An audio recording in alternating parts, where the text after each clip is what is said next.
Class 8-এর প্রথম unit টেস্টের ভূগোলের একটি মডেল কোশ্চেন সেট সম্পূর্ণ উত্তর সহ আলোচনা করব। এই প্রশ্নপত্রটির প্রত্যেকটা প্রশ্নই কিন্তু মোস্ট ইম্পর্টেন্ট, তাই মন দিয়ে কিন্তু খেয়াল করবে। প্রথম পরীক্ষায় ক্লাস 8-এ ভূগোলের নাম্বার থাকবে 30, সময় থাকবে 1 ঘন্টা। এবার 1 নম্বর প্রশ্ন, সিসিলি দ্বীপের এটনা হলো একটি সক্রিয় আগ্নেয়গিরি, সুপ্ত আগ্নেয়গিরি, মৃত আগ্নেয়গিরি, কোনোটিই নয়। দেখো, সিসিলি দ্বীপের যে আগ্নেয়গিরিটা রয়েছে এটা এক রকমের কী হবে, সক্রিয় আগ্নেয়গিরি হবে। এবার কথা হচ্ছে সক্রিয় আগ্নেয়গিরি বলতে কী বোঝো? দেখো, সক্রিয় আগ্নেয়গিরি বলতে সেই আগ্নেয়গিরিকে বোঝায় যা বর্তমানে অগ্নুৎপাত করছে বা ভবিষ্যতে অগ্নুৎপাতের সম্ভাবনা রয়েছে। মাউন্ট এটনা ইউরোপের অন্যতম একটি সক্রিয় আগ্নেয়গিরি। এর অগ্নুৎপাত প্রায়শই কিন্তু দেখা যায়। এর জ্বালামুখ থাকে এবং জ্বালামুখ থেকে রেগুলার কিন্তু ধোঁয়া, তারপরে গ্যাস ইত্যাদি কিন্তু নির্গত হয়, তার সঙ্গে সঙ্গে লাভাও নির্গত হয়। আমি এতটা কেন বলছি, কারণ পরীক্ষাতে সক্রিয় আগ্নেয়গিরির সংজ্ঞা আসলেও যেন তুমি লিখতে পারো, তোমার যেন একটা স্ট্রং বেস হয়, তুমি যেন একটা ভালো স্টুডেন্ট হতে পারো, একটা ভালো রেজাল্ট করতে পারো। চলে আসছে দেখো নেক্সট প্রশ্ন, গ্রানাইটের রূপান্তরিত রূপ হলো মার্বেল, গ্রাফাইট, নিস, কোয়ার্জাইট। দেখো, গ্রানাইটের রূপান্তরিত রূপের নাম হচ্ছে নিস। ওকে, এবার কথা হচ্ছে রূপান্তরিত শিলা কি? দেখো, রূপান্তরিত শিলা হলো সেই শিলা যা তাপ ও চাপের প্রভাবে তার মূল গঠন এবং খনিজ যে উপাদানগুলো রয়েছে টোটালটা পরিবর্তন হয়ে এক রকমের নতুন শিলার পরিণত হয়।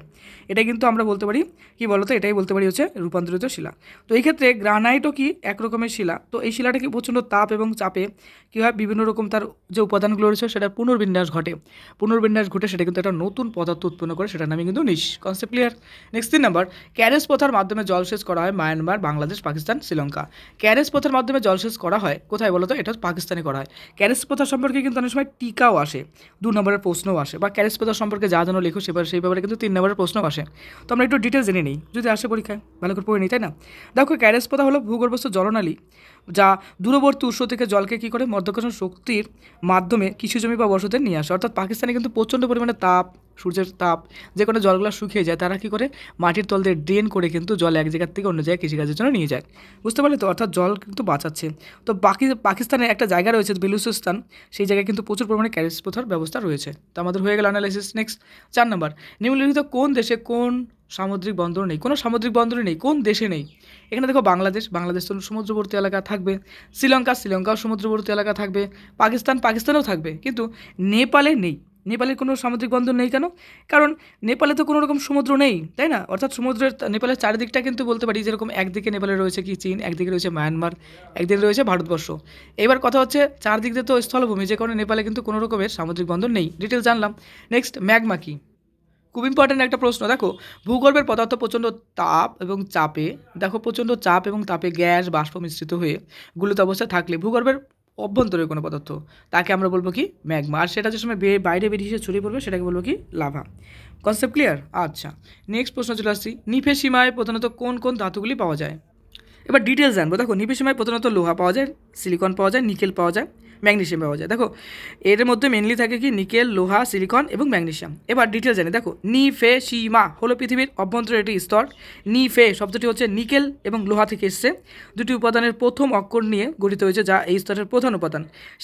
সীমা বলতে কি? দেখো, এখানে বলতে পারি সিলিকন এবং ম্যাগনেসিয়াম, এর প্রথম দুটি। দেখো, অনেক সময় পরীক্ষায় কিন্তু সীমাও আসে।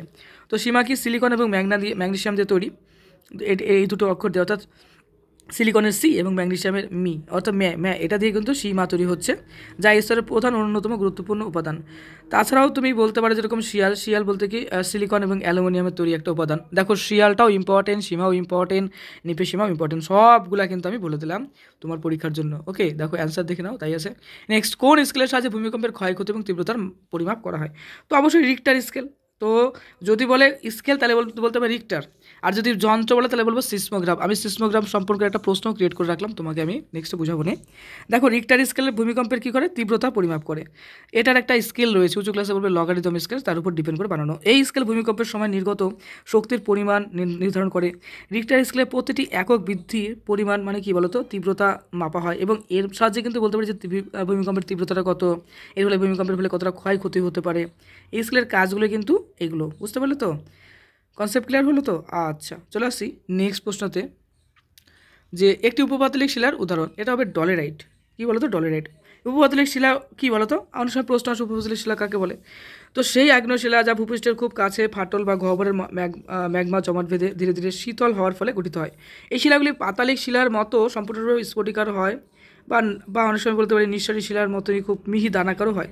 ডলোরাইট হলো এই ধরনের একটা উপপাদ্য শিলার উদাহরণ। তো উপপাদ্য শিলা আসলেও কিন্তু লিখতে আসতে পারবো, তাই না? তো আমার কোশ্চেন অ্যানালাইসিস মানে আমি যে প্রশ্নগুলো বলছি না, নর্মালি কিন্তু লেভেলের না, যে শুধুমাত্র প্রশ্ন বললাম চলে গেলাম, এটা না। দেখো এইটা রিলেটেড যে সমস্ত প্রশ্ন, আমি দু রকমের প্রশ্ন পড়ি। কোনো সময় প্রশ্ন পড়ে চলে যাই, সেটা নর্মাল প্র্যাকটিসের জন্য। আর কোনো সময় কী করি বলতো, অ্যানালাইসিস করি। অ্যানালাইসিসটা সব থেকে বেটার। কেন বেটার? অ্যানালাইসিসের উপর ডিপেন্ড করে আমরা অনেক কোশ্চেন কিন্তু জানতে পারি। অ্যানালাইসিস মানে কি, কোনো একটা শব্দ ধরবো, তার থেকে যতটা জানা সম্ভব জানবো। আর পরীক্ষাতে তো তাই, কারণ এই ক্ষেত্রে বলা যায় না যে এই যেরকম উপপাতলিক শিলার সংজ্ঞা আসতে পারে, তো আমি একটু জেনে নিলাম, পরীক্ষার আগে রিভিশন হয়ে গেল, বেশ বিন্দাস লিখতে পারবো। তো এই সেটটার উদ্দেশ্য কী বলতো, পরীক্ষার আগে একটা রিভিশন হয়ে যাচ্ছে ছোটো মোটো করে, ঠিক আছে? তো টোটাল জিওগ্রাফির কিছু মোস্ট ইম্পর্টেন্ট প্রশ্ন এবং সেগুলো রিভিশন। ওকে, নেক্সট বলছে দেখো, সমগ্র ছোটনাগপুর অঞ্চলে প্রধানত কোন শিলা দ্বারা গঠিত? তো এটা বলবো, দেখো ছোটনাগপুর অঞ্চল মেনলি তো অনেকটা এলাকা জুড়ে রয়েছে। তাছাড়া বলবো এর ক্ষেত্রে মেনলি বলবো রাঁচি সহ যে এলাকাগুলো রয়েছে, সমগ্র ছোটনাগপুর অঞ্চল প্রধানত গ্রানাইট শিলা দ্বারা গঠিত। এবার ছোটনাগপুর তো একটা মালভূমি না, তাহলে বলতে পারি ছোটনাগপুর মালভূমি একটি প্রাচীন এবং খনিজ সমৃদ্ধ অঞ্চল, ঠিক আছে? তো এই অঞ্চলে ভূগঠনে বিভিন্ন ধরনের শিলা দেখা যেতে পারে, যেরকম ধরো গ্রানাইট দেখতে পারো, নিস দেখতে পারো। তো রাঁচি অঞ্চলের একটি গুরুত্বপূর্ণ অংশ এটি ভূমি মূলত কিন্তু গ্রানাইট শিলা দ্বারা গঠিত। তাহলে আমরা ছোটনাগপুর অঞ্চল সম্পর্কে একটু ডিটেলস জেনেও গেলাম। নেক্সট, ভারতের কোথায় চুনাপাথরের গুহা দেখতে পাওয়া যায়? ভারতের চেরাপুঞ্জি মৌসুমী চুনাপাথরের গুহা দেখতে পাওয়া যায়। আচ্ছা, এই ব্যাপারে একটু জানা দরকার, তাই না? চুনাপাথর কী জিনিস? দেখো, চুনাপাথর হলো এক প্রকার পাললিক শিলা, মূলত ক্যালসিয়াম কার্বনেট দ্বারা গঠিত। হ্যাঁ, ক্যালসিয়াম কার্বনেট CaCO3 যাকে সংকেত। তো বৃষ্টির জল এবং কার্বন ডাইঅক্সাইডের মিশ্রণে সৃষ্ট কার্বনিক অ্যাসিড চুনাপাথরকে ধীরে ধীরে দ্রবীভূত করে গুহা তৈরি করে। ভারতের মেঘালয় রাজ্যের চেরাপুঞ্জি এবং মৌসিনরামে অঞ্চলে প্রচুর বৃষ্টিপাত হয় এবং এখানে উন্নত মানের চুনাপাথর স্তর বিদ্যমান। এই কারণে এই অঞ্চলে অনেক সময় সুন্দর সুন্দর কিছু কিন্তু আমরা গুহাও দেখতে পারি। বুঝতে পারলে তো? আচ্ছা, যেমন এখানে একটা গুহার নাম রয়েছে মৌসামাই গুহা। কী বলো তো? মৌসামাই গুহা। তারপরে নেক্সট চলে আসছি, খনিজের কাঠিন্য পরিমাপের স্কেলের হলো কি? এটা হচ্ছে মোহ স্কেল বলা হয়। আচ্ছা, এটা মোহ স্কেল বলা হয়। এই স্কেলের মান হচ্ছে 1 থেকে 10 পর্যন্ত হয়। অনেক সময় প্রশ্ন আসতে পারে যে মোহ স্কেলের মান কত, বলবো 1 থেকে 10 পর্যন্ত। হ্যাঁ, তো এই ক্ষেত্রে একটু ডিটেল জানি না। দেখো, এটা হচ্ছে খনিজ পদার্থের আপেক্ষিক কাঠিন্য পরিমাপের একটি গুণগত স্কেল।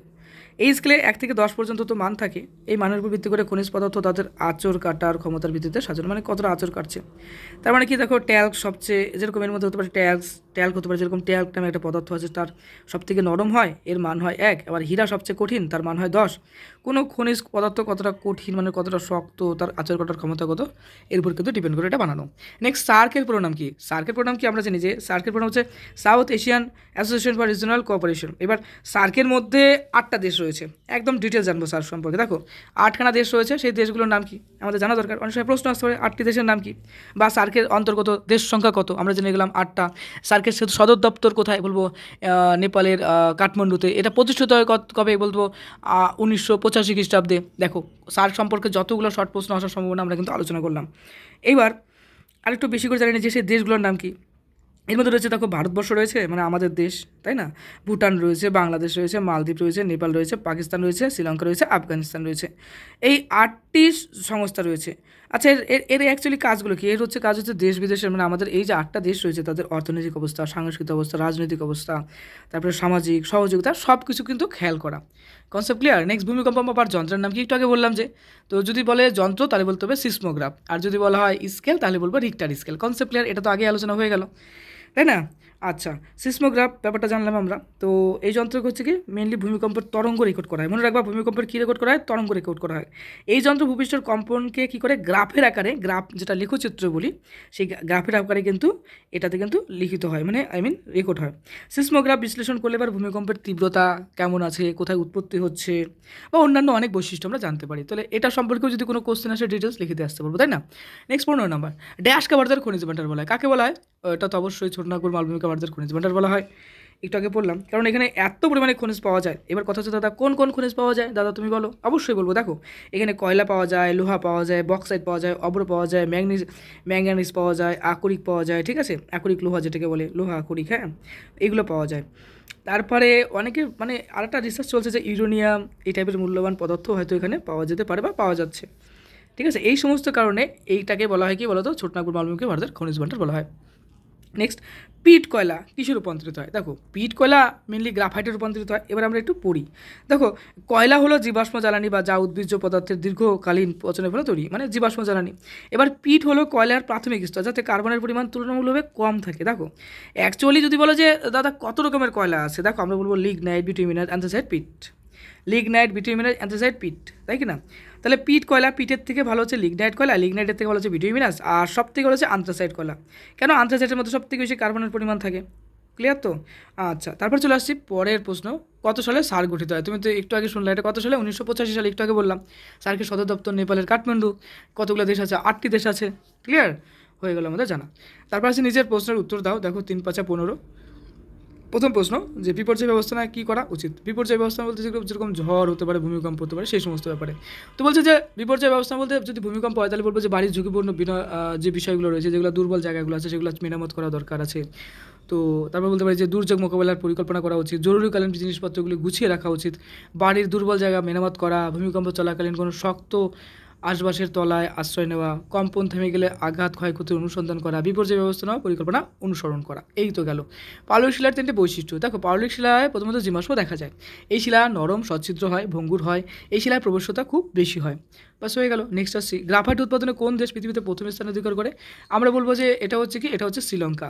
আচ্ছা, ভুটানের প্রধান কৃষিজ ফসলগুলি কী কী? তো বলবো যে বড় এলাচ বলবে, জব বলবে, ভুট্টা বলবে, আপেল, বার্লি, কমলালেবু, এই সমস্ত নাম বললেই হবে। গম রয়েছে। নেক্সট, প্রশান্ত মহাসাগরে আগ্নেয় বলয় বলতে কী বোঝো?